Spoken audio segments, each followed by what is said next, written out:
Germantown, Pennsylvania. And at the age of 2, moved to Lancaster County, a small town called Ephrata, Pennsylvania, which is kind of a farming community, which is where the Pennsylvania Dutch, the Mennonites, and that culture predominates, I guess. We had a fairly solid upbringing. We were taught the difference between right and wrong. We were expected to do certain things. My father expected us to maintain a certain level of discipline around the house. My mother never had any formal education, worked at various jobs throughout her life. My mother had been married previously to a man who got killed in a car accident or something.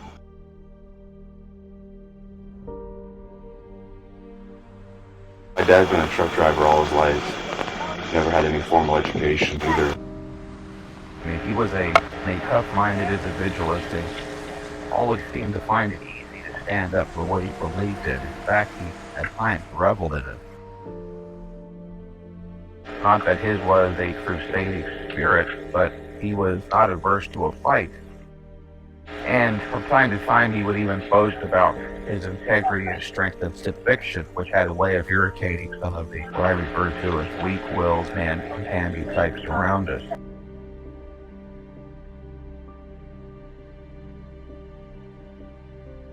My brother Ray and I responded very strongly to my father's self-esteem, which resulted in our becoming staunch constituents.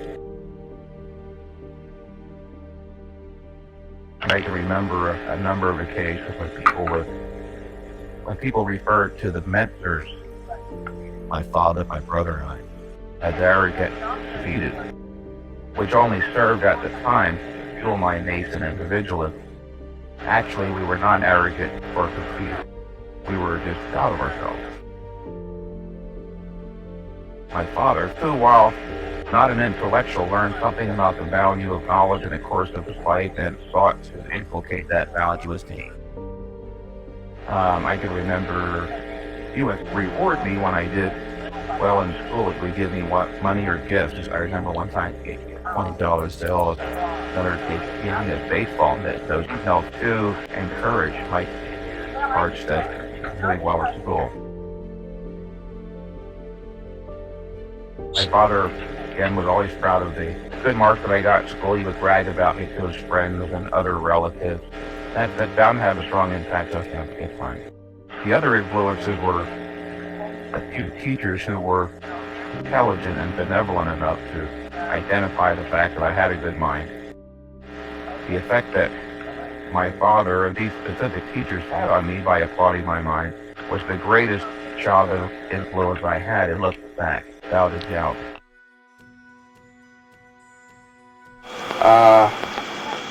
I was never considered a bookworm as a youngster. As I got a little bit older, in my teens, I started becoming more bookish, but never the typical bookworm type, I don't think. I don't recall ever being called a bookworm. I started to read a lot and continue to read as often as I can. I was very athletic. As a matter of fact, I played some junior high school football very well. Did well in track. I did extremely well as swimming.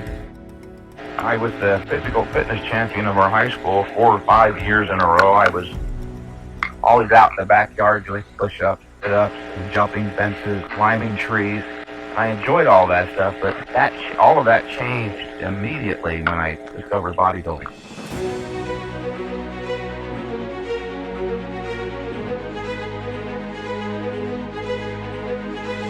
Well, it's one of those proverbial often heard stories in bodybuilding. I was at a drugstore with my mother in my hometown of Ephrata, Pennsylvania, and while she was off doing some shopping, I was looking over the magazines, and all of a sudden my attention was arrested by the sight of a muscle man. And I knew instantly, there was no lag time, this is what I was going to be, and it was a love affair, and I've been doing it ever since. Well, my dad bought me a bit of weight. It was all I had access to for a while. And I trained by myself for, perhaps a year or two, was making noticeable progress by the ages of 14 and 15. Matter of fact, I had some photographs taken at around that time, maybe it was, and I was already looking like a well-developed advanced bodybuilder without the steroids. That's when I can remember I was very impressed at one point by how my development was proceeding, and I'm really starting to look like those guys. There's no reason why I shouldn't continue. All I have to do is make the commitment and I'll do it. I didn't know anything about genetics at the time. Probably other young men have that same notion, but not being genetically well endowed, they don't make it. But I so happened that I did. And my father saw my continued interest, my interest continuing, suggested I meet one of his lifelong buddies, a guy that he was very close with in his teenage years. This man named John Myers, and I was invited to train with him 3 times a week, along with his training partner in France, a man named Russell Herzog. Russell was primarily an Olympic weightlifter and John a powerlifter, so they had a big influence on my early training. So they encouraged me to train heavily, not just in bodybuilding, but Olympic lifting and powerlifting. I like both of those. I consider myself, and looking back, not just a bodybuilder, but a strength athlete. Actually, I continued training with them for several years. John was good enough in 1965 to break into New York City from my hometown of Pennsylvania. He was the first Mr. Olympia contest. I was very fortunate. I got to see Larry Scott win the first Mr. Olympia. That had an enormous impact. I can remember that serving to fuel my ambition to go further. I can recall watching Larry Scott arrive and people going literally crazy. Me, Larry Scott was almost a religious experience.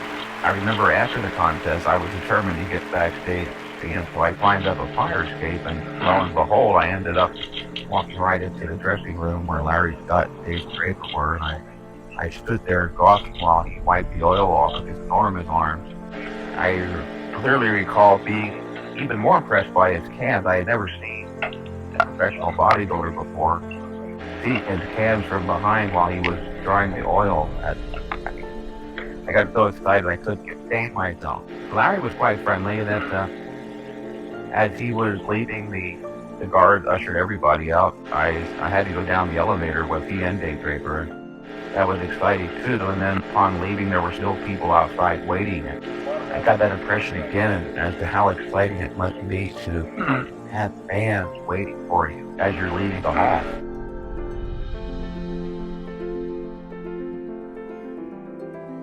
As a matter of fact, I can remember sitting down with Hospital Builder, because that was the IFBB magazine, and deciding to go to the IFBB at some point because that's where the Mr. Olympia was. I can recall taking a pen, and on one of the pages inside the Muscle magazine, writing down Mr. America, underneath that Mr. Universe, underneath that Mr. Olympia. And I had placed next to each of those titles, I wrote down the year that I planned on winning them.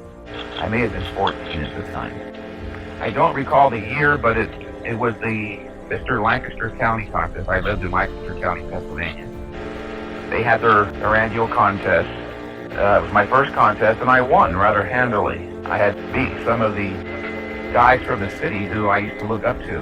And there were quite a few good bodybuilders in that area. Yeah, I must have been about 18. A year after that, at the age of 19, I went into a state contest in Pennsylvania and won that rather easily. At that point, I was starting to look real good. When I was 19, I started using steroids. I was taking a couple of anabolic tablets a day, and it helped out quite a bit. I was training up to 3 hours a day, 6 days a week.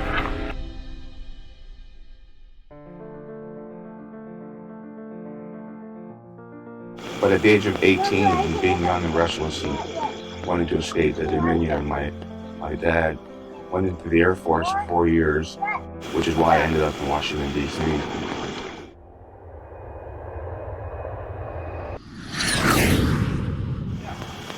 Well, at age 20, I was pretty screwed up, as many young men are.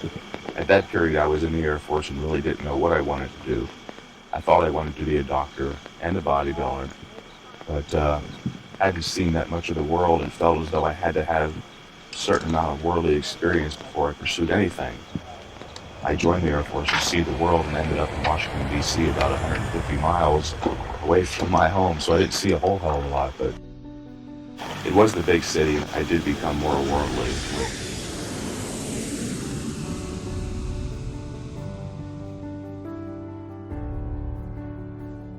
I went from there to teenage Mr. America and got second place, winning all the best body part awards. Well, as a matter of fact, I was good enough to go into Mr. America. As a matter of fact, I did at the age of 19. 1971. That was the year that Tate Theater won. Casey won all the body part awards, best arms, best back, best legs. I got second in the best arms and best legs contest. Casey was very, very impressive. He is, I think, a couple months older than I am. But I remember being extremely impressed with him backstage at the pre-judging. It all stripped down and I saw this 19-year-old kid looking like Mr. Olympia. I went through the roof. I couldn't believe my eyes. But he was impressed by me too. Matter of fact, he approached me and told me how good he thought my genetics were. I didn't understand that term at the time. No one had spoken about it much with regards to bodybuilding. And he suggested I call his mentor, Arthur Jones. I do recall the first time I called him, he wasn't in. But he did call me back. The theory that he advanced back in the early 70s, the theory of high-intensity training,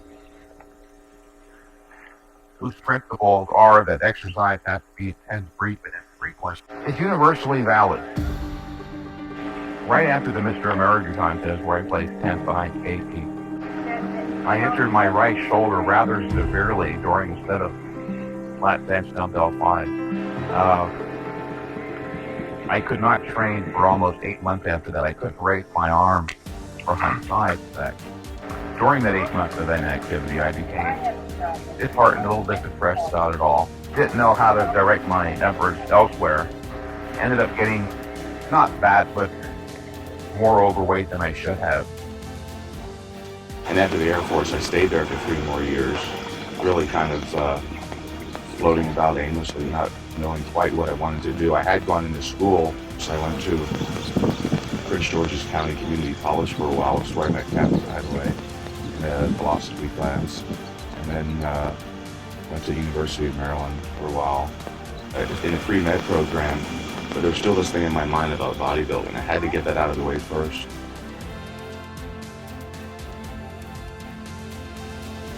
And then finally in 1974, it became evident that bodybuilding was starting to take off as a popular sport, with Arnold's success and then pumping iron. And I knew I wanted to make it, so I put my foot down. I said, look, I don't want to end up 50 or 60 years old and look back and say, well, gee, I could have done that, but I did try. I decided in 1974 that I was going to go back into it.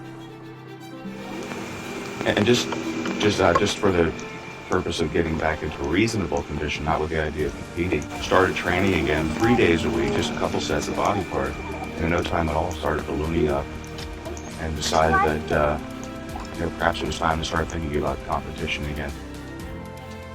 I stayed in the Washington, D.C. area and went to school for right around 3 years.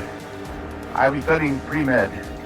I was taking biology, chemistry, mathematics, things that might get me into medical school. My goal at the time was to become a psychiatrist, as I had always had the fascination with the mind. I remember at that time I was reading a lot of Freud and R.D. Laing. As it turned out, I did not finish college. As a matter of fact, in part due to Joe Weider. I didn't compete in 74. No, I'm sorry, I did. I competed at small shows at Holyoke, Massachusetts. As a matter of fact, there was a Junior Mr. America contest I went up there. That wasn't bad, right around 190 pounds, which wasn't bad for a young bodybuilder, 5'8". That got me very excited. I thought if I could win Junior Mr. America in the ISBB, of course the next step was the Mr. America. And in fact it was. In 1975, Franco Colombo put on the Mr. America contest here in Los Angeles. I placed third behind Robbie and Roger Callard. I came out here actually expecting to win, but upon reaching backstage, seeing Robbie Robertson swallowing real hard, I realized that I was not going to win. I didn't take it hard either. Upon seeing Robbie, I just, well, whatever happened. If I didn't win, I didn't really care about second or third. I knew Robbie was going to win, and he did very handily. It was an important show, however, because that's where I met Joe Weider. I remember very clearly being backstage, pumping up before the pre-judging, and I couldn't get over the fact that Joe Weider was back there, and he could spend all of his time staring at me. I was literally shocked. I thought, gee, I knew I looked good, but I didn't look that good. And then he was actually very kind and gracious. He warmed up to me after this contest, invited me to a photo session. That was Saturday, the next Monday morning, at his studio in downtown Los Angeles with Russ Warner. And he was very impressed at the photo session and invited me out to his offices the next day so I could do a series of 4 interviews with Gene Bozay. Ended up in that quiet spread at Muscle Builder, several pages and lots of photos. And I spoke at length about the high-intensity training program. Even Gene, during the interview, was quite surprised that I was only training 3 to 5 sets for body parts, only 2 days a week. And then, of course, in the magazine, quite a bit of mail after that. And I kept doing articles, and the more articles I did, the more response the magazine got, the more response I got. As it turned out, one of those photos for Russ's photo session ended up on the cover of Muscle Builder. I was ecstatic. I didn't know it was going to be on the cover. I don't think Joe told me it would be. But it did, and I remember being at the newsstand, watching the BC, and running home and calling Joe and thanking him for it. He invited me at that point to come out here to California permanently to live and work perhaps. But I was still in college and turned it down. I went back to Maryland and did go to school. Very, very happy about that decision. But knew that I wanted to be the best. According to my own timetable, I had to win the next year or 2. So I trained like crazy after this Indy 5 in America with my brother back in Washington. Trained very, very heavy that winter.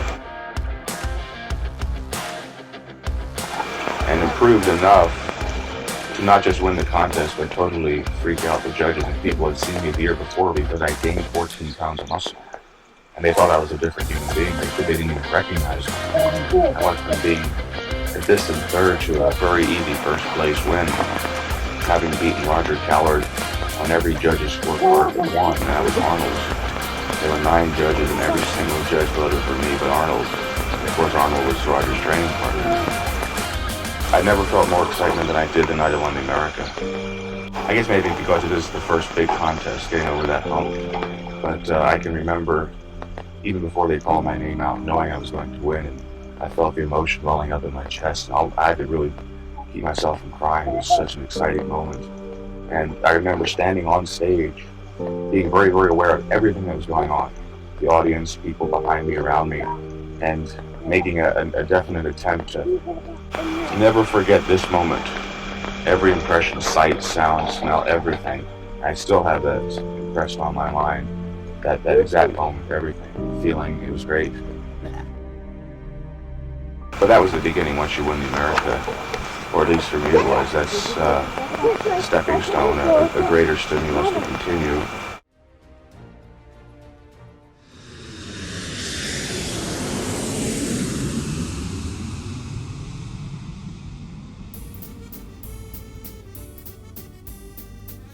I went on to 76 Mr. Universe in Montreal.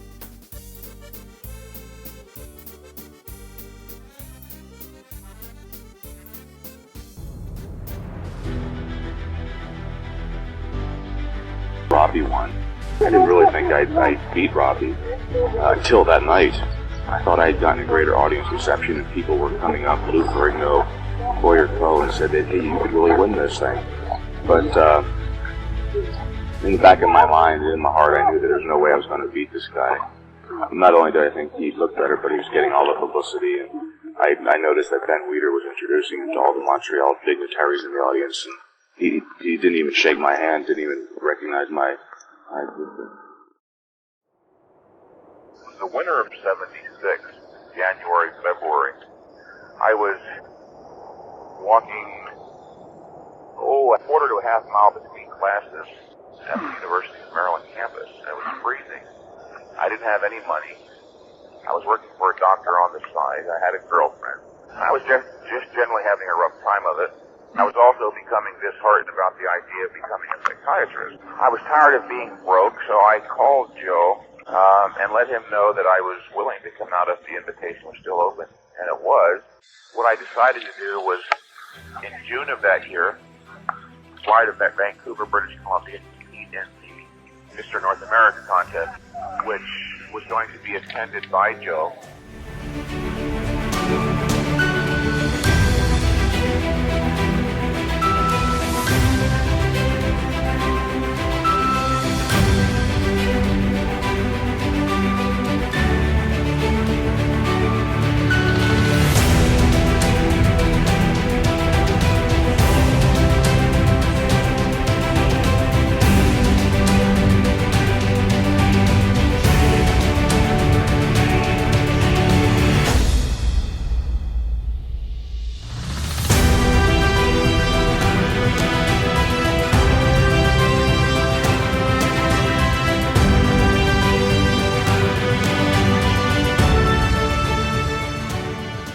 I did very well at that contest. I was outstanding and won, and Joe was excited again.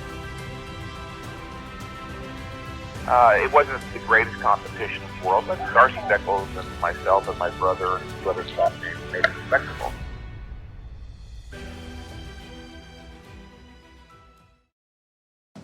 On the way down to California from BC in the airplane, we spoke at length, and I decided to definitely make the trip to California. Matter of fact, I stayed there with Joe. My girlfriend was still back in Washington, D.C. We had an apartment. Went about making the arrangements to come out. Followed me a month or so later, and I ended up staying for good, and glad that I did. I had no regrets. So I remember the exact date. It was June 6, 1977, that I came to California with the intention of staying. I remember very clearly, on getting off the plane, Joe and I were met by Ken Sprague, who was owner of Gold's Gym at that time, and he put me up for a while. And then I lived with Bill Grant for a very short period, and he was a maniac. So all this was done with the idea in mind that Joe would set up a residence for me, or get a residence for me. I ended up living for, about a year or so in a building that Joe's aunt owned on Beverly Glen, West LA, which I enjoyed very much. Kathy and I had a very good year there. During the course of that year, my mail order came out and started doing very well. The lodgings were not spacious enough to accommodate the inventory, so we moved down the street.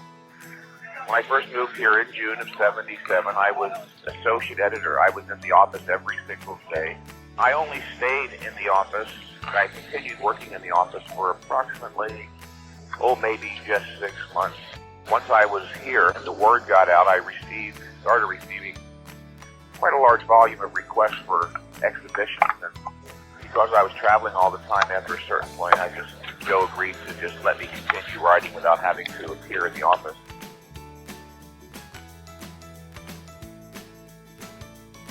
Joe and I got along extremely well. Many people thought that he sort of looked upon me as a son that he never had. He was quite happy to be around me and even proud. He would invite Kathy and I out to dinner, up to 2 times a week. He would invite me over to his residence on weekends, and we would go into his library and talk about philosophy and art. So I was very fond of him.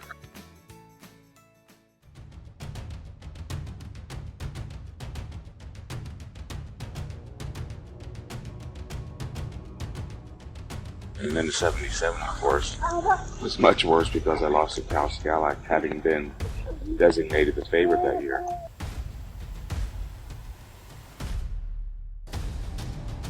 But even that didn't bother me so bad. I've never taken defeat that bad. Cal was very, very good shape where I was definitely off, not quite at my peak. I've never been devastated by a defeat. I don't view defeat as failure. It's just one step in the learning process. If I lose a contest, as long as it's not due to political reasons, and I analyze the situation, I analyze my physique, my performance, and try to improve on it next time. But I don't feel as though I've been lessened or diminished in stature as a person because I lost to Cal Snell. All these guys are great champions. Losing to them is no big deal.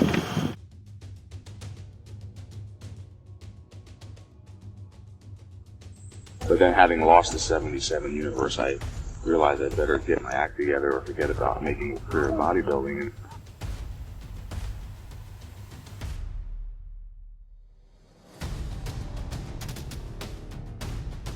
came back in 78 and won with a perfect score.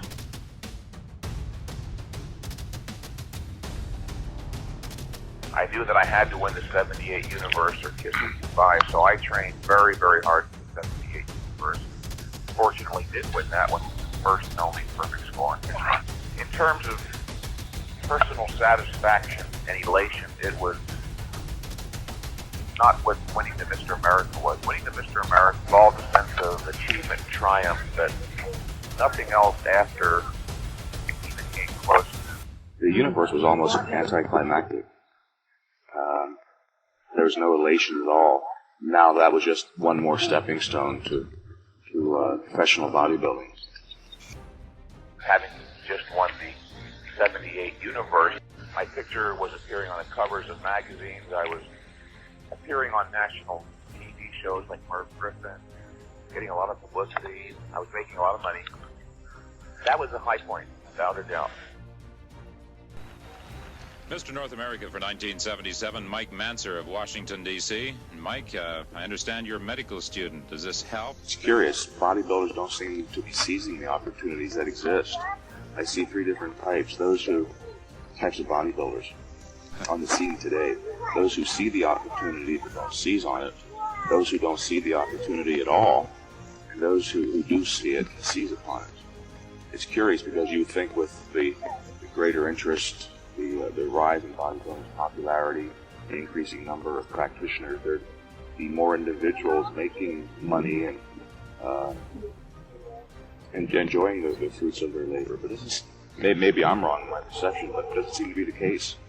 There are very few bodybuilders who seem to have the ambition to pursue bodybuilding and get out of it what they can financially and any other which way.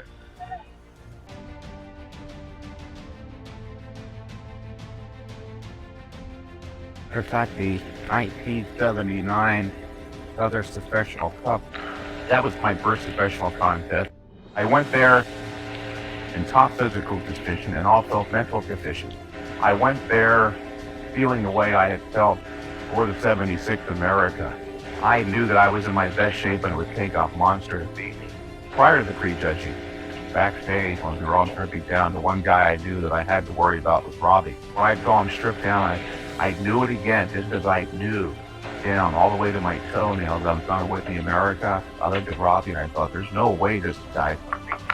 I was very happy too because I was experimenting immediately prior to that for the first time with rest pause training. And it worked. I had cut my workout back at only 7 sets. That was one of my most heavily muscled conditions.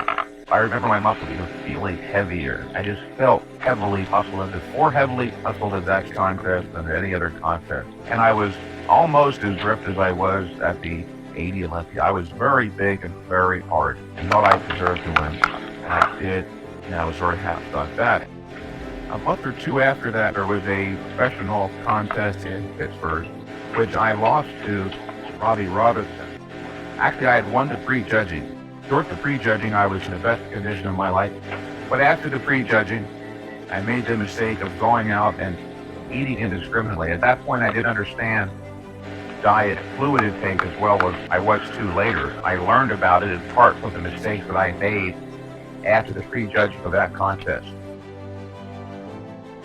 During the prejudging, I was absolutely enormous. My muscles were filled to the brim with glycogen, and my skin was extremely tight, adhering to the muscles almost like cellophane. I remember being impressed for the first time with my pecs, looking down at them under the light backstage, seeing deep striations. I thought, I'm even better now than I was at the last show. I was better at the last show than I was at the universe, so everything's going well. Then I made the mistake. I remember going out right after prejudging it, eating 4 or 5 pancakes, butter and syrup, taking several glasses of orange juice, and then going through the final show that night and being clearly aware of myself that something was not as it had been that morning. I was quite disappointed. I was afraid it was cost for the show, and ultimately it did. I had won the prejudging with a perfect score there, too. I was ahead of Robbie Robinson, and I knew it. Robbie seemed disheartened that night enough to piss anybody to hold her on. Although there was a contest after that Pittsburgh show, there was a contest in New York a month later, the 79 Night Champion. And that show I took third place behind Robbie Robinson and Candy Cavill, and I deserved it. It was right around that time that my mother became very ill, and that particular stress, on top of the stress of having just trained so hard for 3 shows in a row in a short period of time, left my motivation flagging. And I didn't even think about winning that show. I had a contractual arrangement with the people that put it on, and I went there for that reason, not to win, not thinking that I would or even cared. My mother's terminal illness was upmost in my mind. I can remember, as a matter of fact, while in New York, the night prior to the show, I received some very bad news from the doctor, and Kathy was there, was kind enough to help keep my emotions under control. But I went ahead and formed at the contest. Thought third place wasn't bad. She ended up dying 2 weeks after that contest, and that hurt me very much, because right at that point in my life where I was becoming successful and had the money, give her to travel with me, perhaps to Europe. I wanted very much for her to leave our hometown, at least for a while, and come out to California to travel. She lived long enough. That hurt very much. I went into quite a bit of a depression and stopped training, actually, for about 6 weeks. During which time I ate way too much, put on way too much fat. I lost almost all of my motivation. It was towards the end of June, 6 weeks later, 6 weeks after the Pure contest. I finally decided if I was going to go on the 7th-time Olympia, I better pull myself out of that rut. I was in the worst condition I'd been in years. I was barely looked like a bodybuilder. I was flat. I had lost considerable size. There was not even a hint of abdominal definition. So I went through my mental gymnastics. I started revving myself up, whipping myself up into a lather. Finally became very tenacious, put my foot down, went on a diet, started hard training for the Olympia, which I think was in October of that year. I put myself in pretty good shape, although I can recall very clearly that 3 weeks before the contest, my brother Ray looked at me and said, like, he had a rough year. Our mother died, so everybody will understand. Well, let's just put it off. That did deter me. It did even prompt me to think that I wouldn't make it, although it gave me a little bit more of an incentive to push. The last 3 weeks before the Olympia, I improved 300%. You could put such quantification on it. I was training very hard up to that point, that last 3 weeks. And this is the way it usually goes, even with most bodybuilders. The last 3 or 4 weeks, you pull out all the stops. You know that it's going to be over soon. That you can take the pun attention. You're going to give it everything you possibly can. I did. The feeling that I had the morning that I woke up that day, I had accumulated a lot of knowledge that preceded year about reaching a peak of condition. I learned a lot from that Pittsburgh show where I messed up an easy performance. I kept voluminous notes. I poured over my notes over and over again in my daily record.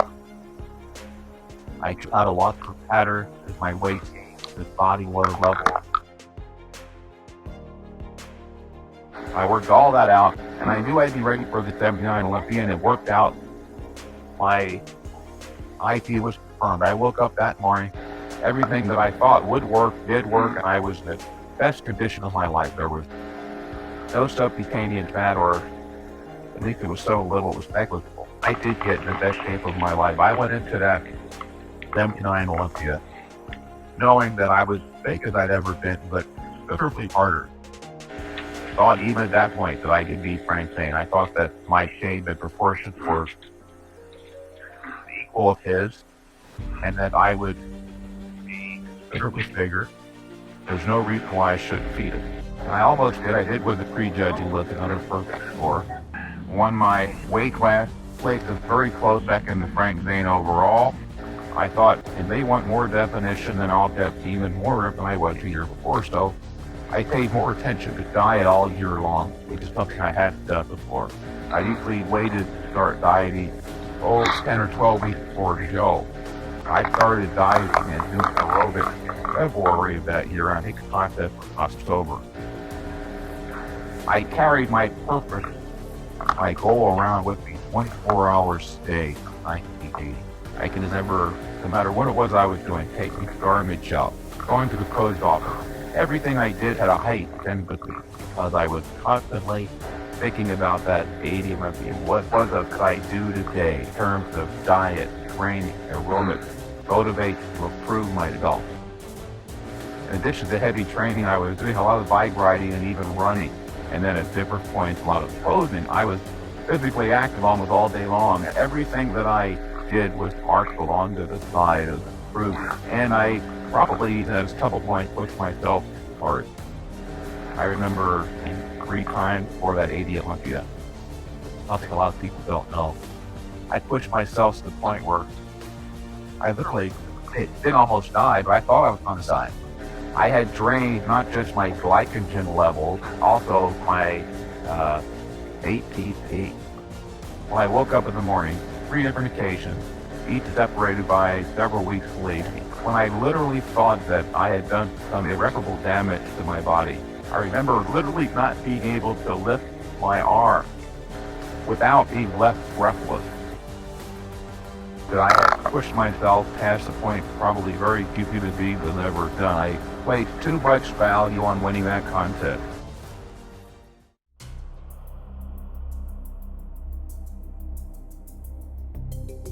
That was in Sydney, Australia in 1980.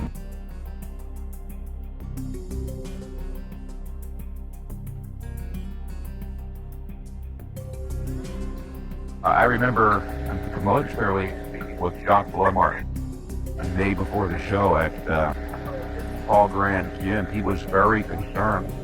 He was concerned that his friend Arnold was going to destroy his legend. He was very, very concerned, as a friend's concerned.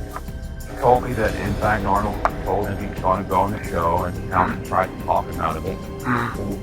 So it did bother me to hear that he was going to go on the show, especially with lesser conditions. But he said he had this good condition was bothered. The morning of the show, the atmosphere was much different. There was a tension there. There was a hostility and negativity that everyone's normal perception, and of course prevented anyone from deriving the pleasure they might have had otherwise. Everything was askew at this point. It was not a normal contest. No one was talking or acting as the way they usually do. There was strain and tension in the air all the way through. Then the issue of the weight classes came up, and there was a lot of arguing going on between Arnold and a few of the guys. I wasn't even concerned about that. I didn't care one way or the other. I thought I could win. It was a very large room. There must have been maybe 50 or 60 people in there, and Arnold actually still wants to be the center of attention. But he had said something to denigrate Amir Fadul in front of everyone, something that was not called for. He was making a fool out of himself, but at that time I wasn't concerned. I thought if Amir Fadul wanted to defend himself, that was his business. So he was going through his antics. At one point, Boyer Coe stood up as a gentleman and said, look, why don't we just let Arnold explain to all of us right here, right now, what his reasons are for wanting to have 2 weight classes. He was positive that ours was aimlessly. And he did say it in a very gentlemanly fashion. There was no hint of malice or anything negative in his voice. And Arnold sat back "Oh boy, why don't you stop acting like a baby? Grow up and be a man," which I thought was uncalled for. So I said, "Look, Boyer Coe said that as a gentleman, something to that effect. He doesn't deserve that. You just accused Boyer of acting like a baby when in fact you're the one who's acting worse than that." And that pissed him off. He turned and he said, "Oh, come on, Mentzer, we all know that you lost last year supposed to a big belly." And I allowed that to irritate me perhaps too much, and on impulse I ran over towards him. I scared him. Arnold Schwarzenegger sat down. I continued at him. I wagged my finger at him, telling him that his behavior was reprehensible, and that it was not Boyer Coe who needed to grow up again. Only once I stood up at the pre-judging meeting did that thing come to at least a partial halt. That irritated Ben Weiner, and he stood in between Arnold and I and tried to assert himself. But it became very clear, especially later on as the day proceeded, that things weren't the way they should be.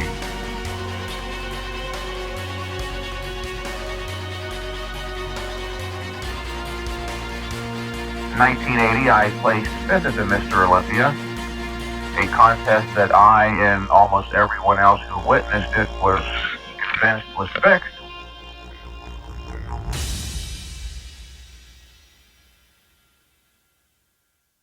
Well, my immediate gut level reaction was paradoxical as it may sound, was laughter. I just started laughing. It was ludicrous to me. It was so obviously an incorrect decision that my first response was just to laugh.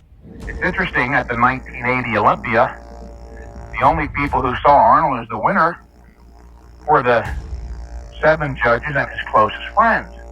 None of the other competitors saw him as the winner. None of the audience, or very few, only those that were his friends. If it was just me saying this, of course it could be chalked up to sour grapes. Although that's not true. I've lost contests before. I never raised a fuss. But that particular contest was so clearly fixed that every other competitor and many of the fans in the audience raised a fuss. And of course, in the aftermath, all the magazines carried articles pertaining to the fact that it was fixed, and as a result decided to drop out of competitive bodybuilding.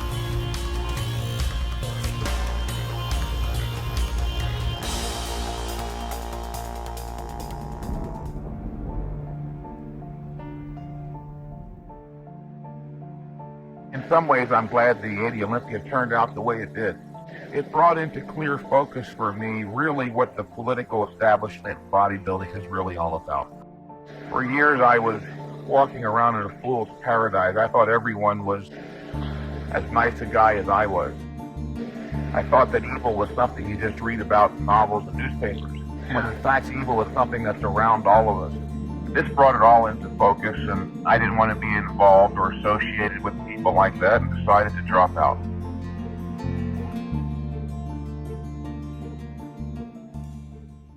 There was a rift after the 80 Olympia. Actually, it wasn't so much Joe as Ben.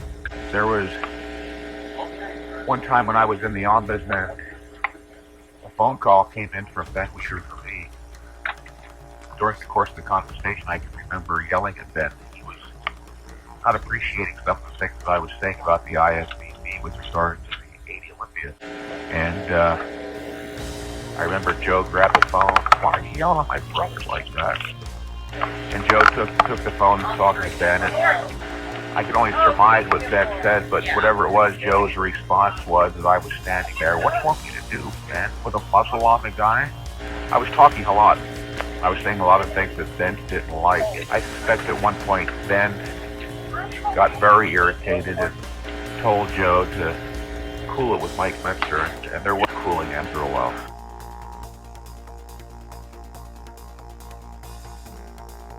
I was actually driving myself into the ground. In addition to my training, I was writing articles, doing a lot of reading and studying, doing seminars and exhibitions. And that's what led to my taking amphetamine. In 1979, I started getting amphetamine from a doctor, not for the purpose of getting high. That was the furthest thing from my mind. I didn't like getting high, as a matter of fact. I had sought marijuana many years before. I would take amphetamine as ergogenic aid. I loved productive. I would wake up every morning at 4 o'clock and read literature, philosophy for a couple, 3 hours, go to the gym.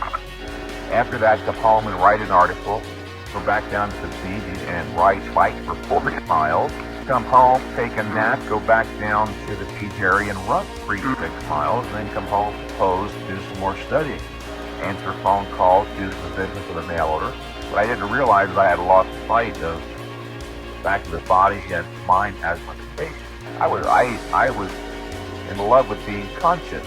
Amphetamines have that effect on a lot of people. I had read some of the literature on it. I had never heard of any long-term physical damage, but I did know that it could possibly result in acute episodes of psychosis. I had studied that years ago as part of my interest behind psychiatry, but I was convinced that I was focused enough. I was convinced that my energies were being channeled in a positive direction, and they were. I don't think there's anything wrong with working as hard as I did, as long as you don't have to take stimulants in order to do it. A lot of people drink a lot of coffee every day and smoke cigarettes. Do whatever they can to stay stimulated and be productive. In 1983, I left Los Angeles, where I worked for Joe Weider and his Muscle and Fitness magazine, to go to Florida to work for Arthur Jones at Nautilus. I stayed there for a relatively short period, only 6 months, which is quite interesting, actually.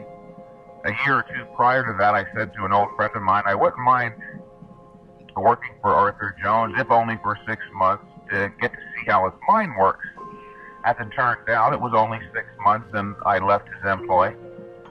Went to Europe, performed numerous exhibitions and seminars, came back for a short period, actually a year and a half. I published and served as editor of my own magazine, Workout for Fitness, which was a more general fitness magazine, softcore bodybuilding magazine, as I called it.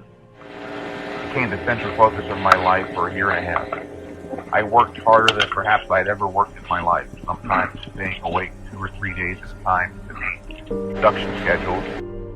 I think in our 12th issue, right in the middle of it, and I got a phone call one day that no more money was going to be given to Workout magazine. I was left high and dry.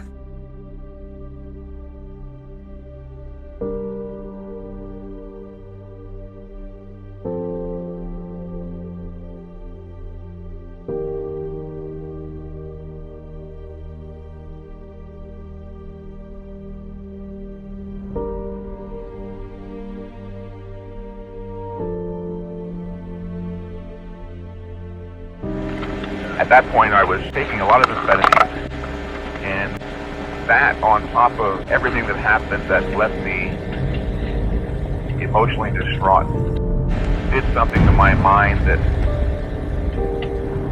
I'm fairly clear about today, although these things are very, very complex. The combination of being emotionally distraught, which can cause an individual to lose conceptual control, combined with amphetamines, did something to my emotional structure that led to my performing a number of irrational acts that got me institutionalized. On different occasions for up to 3 months. But there was something going on in my subconscious. At that time, I did not understand the importance of philosophical consistency. There were a number of contradictions working in my soul, and I didn't understand the nature of them. And the negative parts took hold. I was not being life-affirming. At one point, I had ceased to care. I was suicidal a couple of times. Because I had nothing that I valued strongly enough, there was no forward direction. It was literally a day-to-day existence. There were periods of lucidity. For a while, I would be pursuing something in my mind, and I was convinced it was real. I would get institutionalized for it, but I'd be released and think, well, I'm right, they're wrong. I'm going to continue doing it, even if it gets me in trouble. I was convinced I was right. I was not in full conceptual control. Actually, the only person that was, well, I should say, actually John Little was quite supportive. He was one of the only 2 or 3 people who didn't approach me on the ignorant assumption that I was just literally a psychotic, not knowing what the term meant, therefore writing me off as not worthy of consideration. John understands quite a bit about the power of ideas, the way ideas work in the mind. He understands something about the relationship of the conscious mind and the subconscious. We would talk at length at times about all of this, and I still remember those days quite fondly, and it causes me to think fondly of John Little now. He approached me intelligently, again, not on the assumption that I was psychotic, not knowing what psychosis even means, writing Mentzer off as a loony or a crazy. He knew that there was something going on in my soul that was very serious to me. When we spoke, it was serious. There was nothing smug, not laughing at me. He never thought I was necessarily even crazy. He was actually interested in the ideas. Some of the ideas were actually quite logical.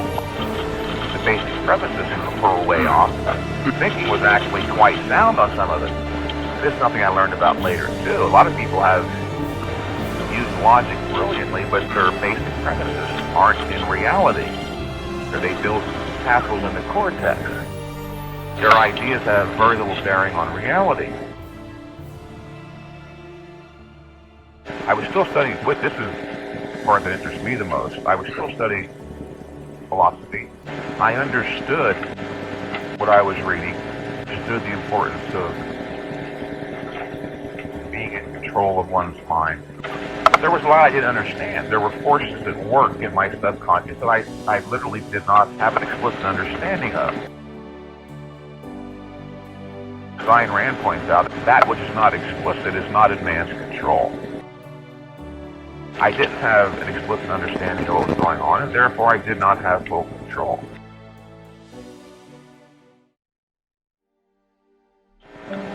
My ex-girlfriend was quite supportive too, emotionally and financially.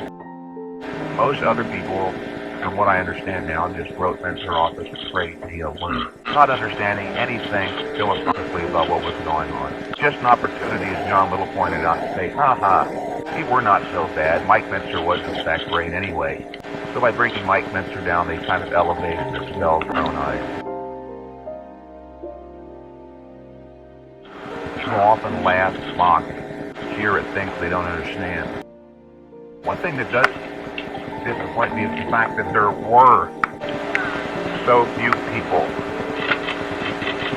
who seemingly made any sincere attempt to understand or extend any support just spiritually. I heard from no one during that period. No one wrote me a letter, no one called, no one said, gee, I hope you're doing all right. Then again, with some people I understand, they didn't understand it. It was beyond their comprehension at the time.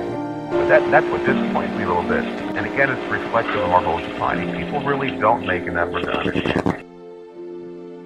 But it's also true people have their own life dramas going on, and everybody every day goes through things that are traumatic, stressful, and have to deal with what Mike Mentzer was going through. I understand in several cases, it's just too much for them.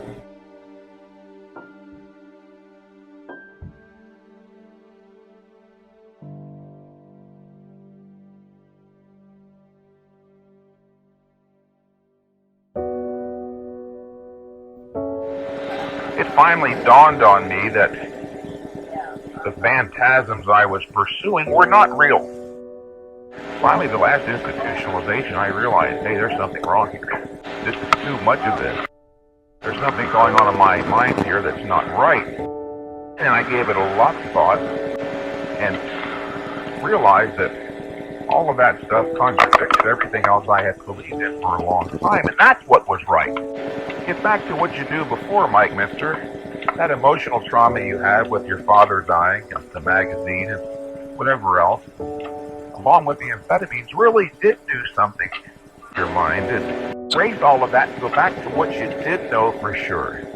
I did that, and I was onto a almost immediate recovery. It was that full recognition that everything that started at a certain point in time up until that moment of reflection was literally not true.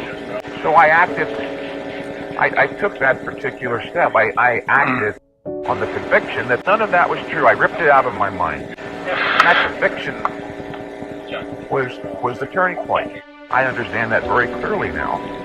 Because I understand that very clearly, I can work more consciously to create the type of soul or character I want. I know how to intensify the positive, rational, psychological process of the material. I know how to, what I refer to as denature or diminish the potency of the negative, irrational material.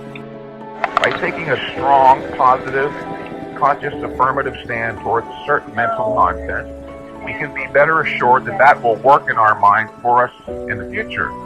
When we find something negative in our focal awareness, we can also take an appropriate stand consciously to denature it, diminish its intensity, diminish its potency, help ensure that that same psychological material will not work in our mind with the same kind of intensity it has in the past. This is the way that an individual creates his own soul consciously. I can't say I'm glad it happened. I learned a few things that, as with the bodybuilding period of my life, if I could go back, of course, I wouldn't go do it again.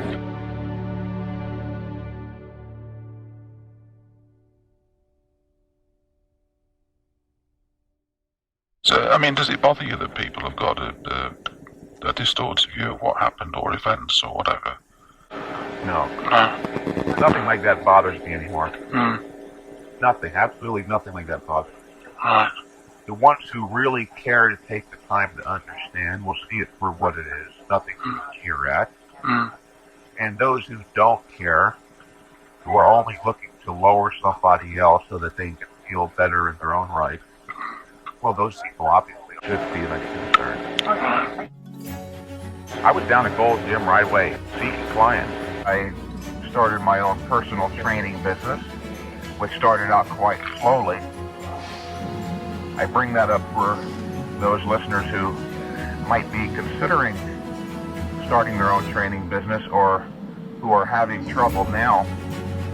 I was quite surprised that it did start out very slow. I thought that with my visibility and name recognition, I'd move into that business and it would be a spectacular success right from the outset, but it was not. First 4 or 5 months, I only had a few clients. Was on the verge of giving up when all of a sudden it started paying off for whatever reason. It started to flourish. Talking about your career today as an athletic trainer, are you enjoying sharing your knowledge that you've obtained over the years and sharing with other people and helping them build their bodies? Is it giving you a lot of personal satisfaction? Yes, it is. I competed for, up to 10 years, and as you may know yourself, athletic training gets to be a little old as you get older yourself. But now I do enjoy sharing the knowledge that I acquired over the years of my own training with my clients, and it's very, very satisfying. I've been quite happy with it now. 4 years later, it's better still, in part as a result of my continuing my articles, Flex, Muscle, and Fitness, and also as a result of several top bodybuilders finally recognizing that heavy-duty, high-intensity training not only works in theory, or not only true in theory, but that it works in practice. People like Eric Baker, David Durst, David Paul, Lee Labrada, and last but not least, Dorian Yates. Prior to winning his first Mr. Olympia last year, and since, he's been very kind to give me a good deal of credit. Apparently he was motivated to start training as a result of having seen my photographs, having read my articles, bought and read my books. Not only was he inspired by the image of my physique, but he was brighter than the average bodybuilder. He came to understand the theory of high-intensity training, recognized its validity, used it, and went on to win European, British championships, Night of Champions, and now the 1992 and 93 Mr. Olympias. Many people who may have been wary, skeptical, even openly hostile to the theory of high-intensity training are now not so much so. They're saying, geez, maybe Mentzer was right, or at least he was on to something. If it worked for Dorian Yates and he and Casey Theater and Ray Mentzer, there has to be something to it. Mike, I'm sure there's a lot of people out there who would like to improve their physiques and their bodies and would want to go to perhaps a trainer. But what should somebody look at when they are looking into getting a trainer? What are some of the qualifications maybe? Well, not necessarily his muscular development or even his athletic appearance. It's actually very difficult. Presumably the person's going to the gym because he knows little or nothing about training. I think the only way to do it would be to assess his general intelligence level and listen as to how well he explains the principles of productive exercise, as to whether or not he has a grasp of the principles of exercise. A couple things that I've run across, and while I've been training, is that people generally want either two types of ways to improve their body. They either want to get more muscle mass, or they want to become defined. Talk about a little bit about the different theories between gaining mass, which you should do, and maybe if somebody just wants to remain lean and not really gain any mass. Good point. As a matter of fact, there are two types of basic training. You can train either for muscle mass or endurance, which tends to burn body fat and keep you lean. For those who want to build muscle mass, the most important principle is that of intensity. The harder you train, the more weight you lift, the more you put into it, the more muscle you'll develop. And those who are looking to just remain lean and not develop muscle, perhaps tone themselves, the intensity factor, the amount of weight they lift is not so important. They don't have to push themselves quite as hard.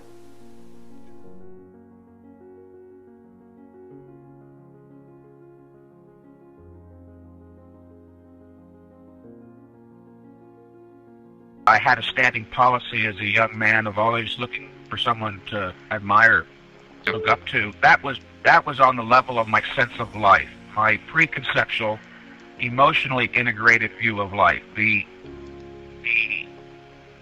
childhood equivalent of a mature rational philosophy. It just so happened my father was a heroic figure, and through emotional associations, I came to admire and integrate people like my father, people who stood up for what they believed in, and of tremendous integrity. And that's been my policy now explicitly, not on the level of emotional subconscious, but on the explicit level of a conscious, mature, rational philosophy. I am a hero seeker. I was a much younger man in my mid-20s.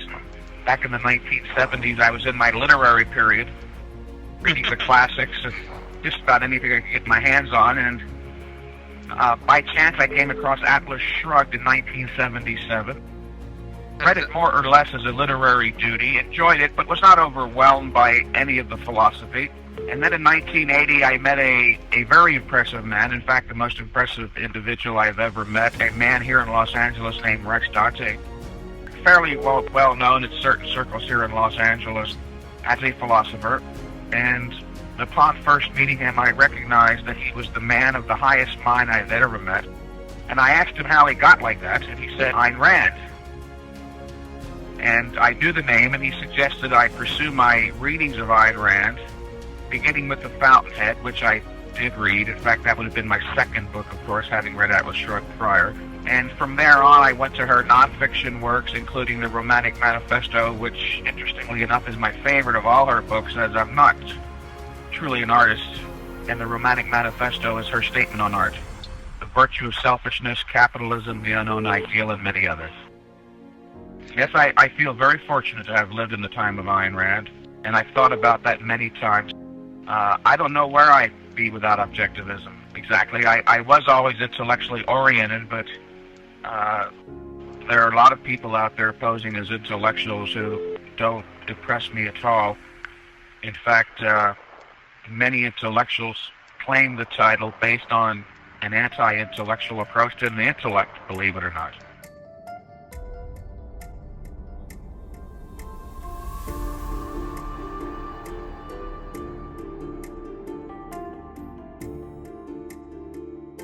Nietzsche was the only other philosopher who stimulated me and it was because of his sense of life. He had a marvelous feeling about the greatness of man, which he groped to express explicitly, but never at the same high level that Ayn Rand was able to achieve. As soon as I began reading Ayn Rand seriously after my meeting with Rex Dante, it didn't take long before I recognized quite clearly that she was beyond the pale, well beyond the pale, an epical genius, if you will.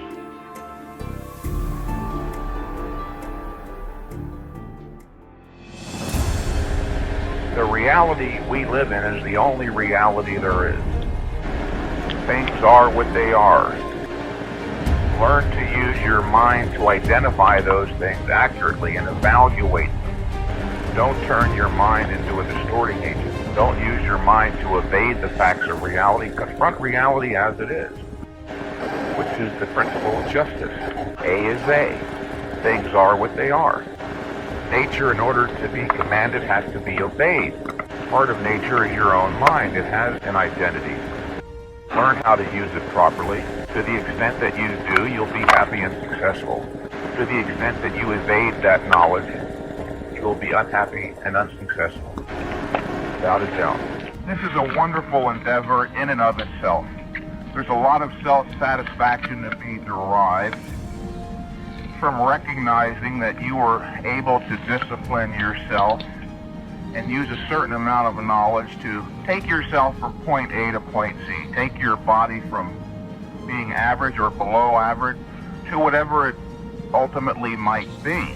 But if you were to look deep down inside of yourself, get honest, what you're really looking for, even a businessman, somebody who wants to make a lot of money, $1 million, they do want the money, and that's fine and good. At bottom, the purpose of all goal achievement is to develop a sense of mastery, efficacy, to achieve a certain type of happiness that can only be had as a result of achieving goals. A lot of people find once they acquire the muscles they'd always dreamed of, they're not really different inside because they don't take this philosophical approach. The idea is to gain a sense of mastery, a sense of self-esteem, happiness, which can only be derived from achieving goals. You have to have that stated explicitly at the outset. If you think that you're going to end up having those things only as a result of having the muscles, and you don't work on developing other aspects of your life along with it, like your philosophy, then you're just going to end up with a set of muscles and be bereft of the rest. A lot of top bodybuilders, as top bodybuilders, of course, they have the big muscles, but they're self-arrested intellectually. They're no further ahead at the age of 30 or 40 mentally than they were 10 or 15 years ago when they started. They're psychologically beset by the same conflicts, the same sense of insecurity, uncertainty, self-doubt. They've got the big muscles, but they didn't get that sense of mastery. Self-esteem can only be achieved by starting the whole process by stating explicitly, not only do I want big muscles, but I want self-confidence. I can only get that by enjoying the process, gaining the knowledge, recognizing that I am a more effective person.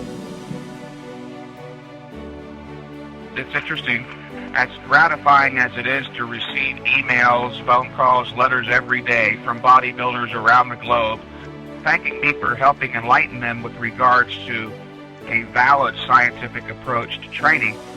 Much more gratifying is the overwhelming response that I've had the last several years for bodybuilders, thanking me for introducing them to Ayn Rand, objectivism, and the realm of the intellect.